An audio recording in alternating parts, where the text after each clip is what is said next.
এখন ভুনা করব। প্রথমে রসুনগুলো একটু হালকা টেলে নিচ্ছি, আস্তে আস্তে রসুনের কোয়াগুলো দিয়েছি। এখন পরিমাণ মতো তেল দিয়ে দিলাম। এর ভিতরে এখন এক এক করে পেঁয়াজ কুচি দিব, মরিচ কুচি, পেঁয়াজ, মরিচ এবং রসুন লাল লাল করে টেলে নিতে হবে প্রথমে। এর মধ্যে আদা বাটাও দিব, আর একটু পরে দিব।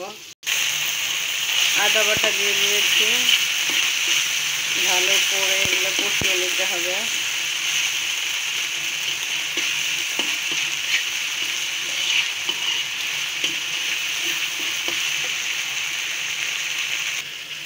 শুটকিগুলো দিয়ে দিব, এখন ধুয়ে রেখেছি।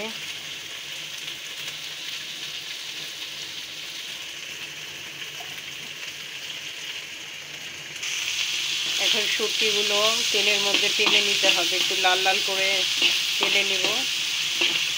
নেওয়ার পরে হলুদ মরিচের গুঁড়া দিয়ে পরে পরিমাণ মতো পানি দিয়ে দিব। লাল লাল হয়ে গেছে, ভাজা হয়ে গেছে। এখন হচ্ছে একটু হলুদ মরিচের গুঁড়া দিয়ে দিব।